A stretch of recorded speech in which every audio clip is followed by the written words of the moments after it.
नमस्कार दोस्तों, मैं डॉक्टर दिवांशु गुप्ता डायडॉक हेल्थ पर आपका स्वागत करता हूं। डायडॉक हेल्थ आपको सही मेडिकल एजुकेशन देने के लिए प्रतिबद्ध है।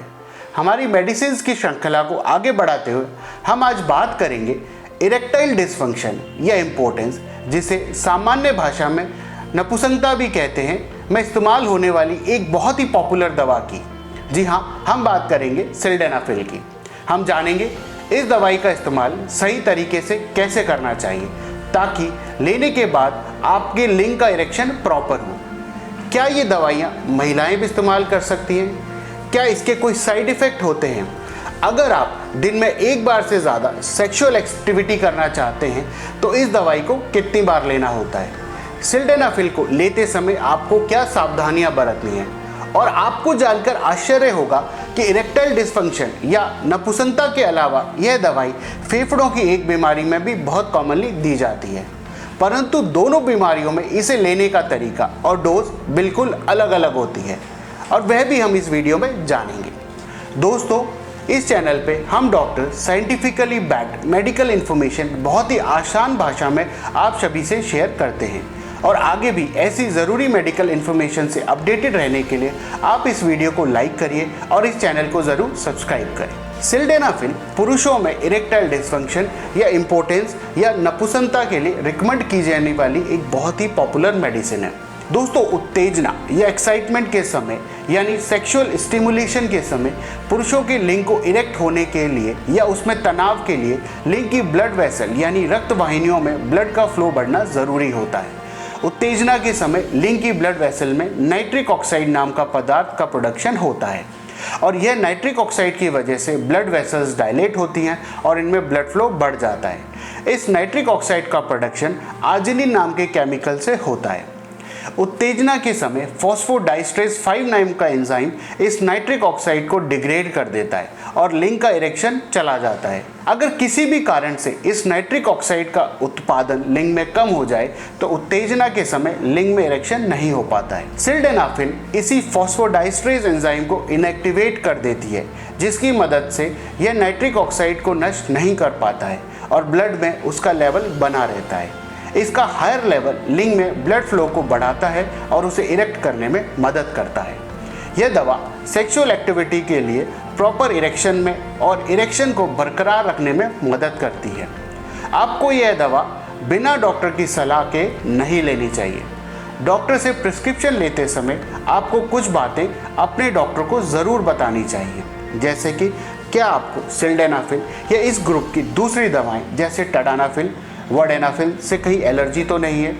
क्या आप पहले से इस ग्रुप की कोई दूसरी दवा तो नहीं ले रहे हैं?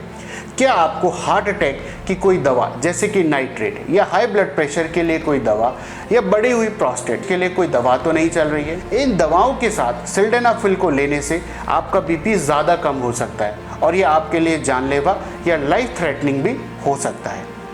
आपसे यह भी पूछा जाता है कि क्या आपको कोई फंगल इन्फेक्शन के लिए आइट्राकोनाजोल, कीटोकोनाजोल या जुकाम खांसी के लिए अजिथ्रोमाइसिन, क्लेरिथ्रोमाइसिन या कोई एंटीवायरल दवा तो नहीं दी जा रही है, क्योंकि इन दवाओं के साथ सिल्डेनाफिल लेने से आपको इस दवा का नुकसान हो सकता है। आपसे यह भी पूछा जाता है कि क्या आपको सेक्सुअल एक्टिविटी के लिए आपके किसी अन्य डॉक्टर ने मना किया है? सेक्सुअल एक्टिविटी से दोस्तों हार्ट पर स्ट्रेस बढ़ता है, और अगर आपको पहले से हार्ट डिजीज़ है तो हार्ट अटैक होने का खतरा सिल्डेनाफिल लेने पर बढ़ जाता है। अगर आपको पिछले 3 महीने में हार्ट अटैक हुआ है या पिछले 6 महीने में आपको स्ट्रोक या हार्ट फेलियर हुआ है और इसका जवाब हाँ है तो सिल्डेनाफिल आपके लिए नहीं है।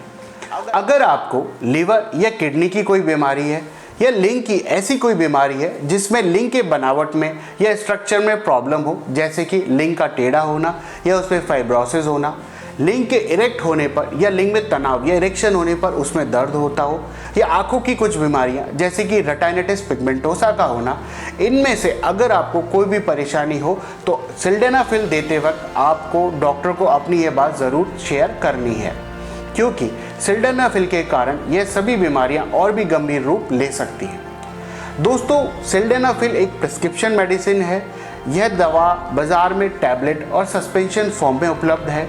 सिल्डेनाफिल टैबलेट 20, 25, 50 और 100 मिलीग्राम की स्ट्रेंथ में उपलब्ध होती है। डॉक्टर द्वारा बताए गए डोज में ही आपको ये दवा लेनी है। इरेक्टाइल डिस्फंक्शन के लिए यह दवा SOS या ज़रूरत पड़ने पर ही ली जाती है। इसे सेक्सुअल एक्टिविटी से आधे घंटे पहले से लेकर 4 घंटे पहले तक लिया जा सकता है, परंतु ऑन एन एवरेज पूरा असर दिखाने में यह मेडिसिन करीबन 120 मिनट लेती है।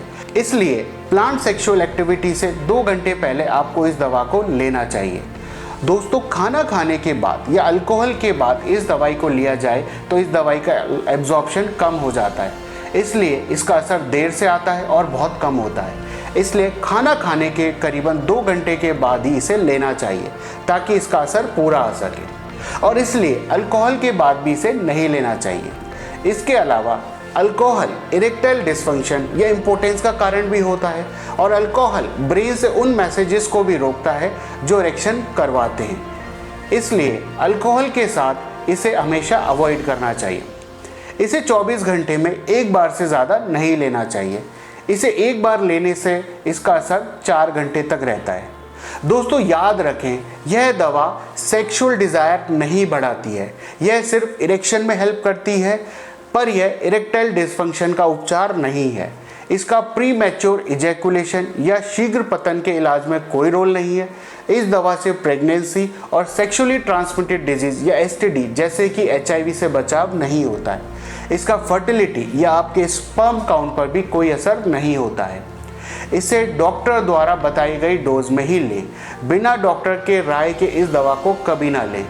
दोस्तों, सिल्डेनाफिल के कुछ साइड इफ़ेक्ट्स भी देखे जाते हैं, जैसे कि सर दर्द, हर्टबर्न या सीने में जलन, डायरिया, फ्लशिंग या चेहरे का लाल या गर्म होना, नाक से खून आना, नाक बंद होना, नींद ना आना, हाथ पैरों में सूनापन, जलन या झंझनाहट होना, मांसपेशियों में दर्द होना, ब्लू विजन होना, यह सब कुछ नीला नीला दिखना और या नीला और हरे रंग में भेद ना कर पाना, लाइट से सेंसिटिविटी हो जाना।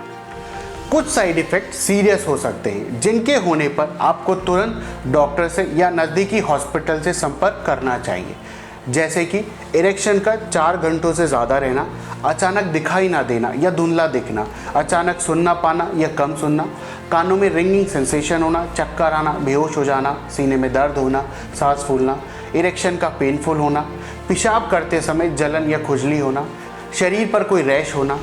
अगर आपने गलती से प्रिस्क्राइब डोज से ज़्यादा डोज भी ले लिया है तो भी आपको अपने डॉक्टर से तुरंत संपर्क करना चाहिए। दोस्तों, अब हम बात करते हैं कि फेफड़ों की वह बीमारी जिसमें सिल्डेनाफिल का बहुत इंपॉर्टेंट रोल होता है। इस बीमारी को मेडिकल भाषा में कहते हैं पल्मोनरी आर्टेरियल हाइपरटेंशन या शॉर्ट में PAH। पल्मोनरी आर्टेरियल हाइपरटेंशन नाम की इस बीमारी में लंग्स को ब्लड ले जाने वाली वेसल्स में प्रेशर बढ़ जाता है और मरीज को सांस फूलना, चक्कर आना और जल्दी थकान होने जैसे लक्षण होने लगते हैं।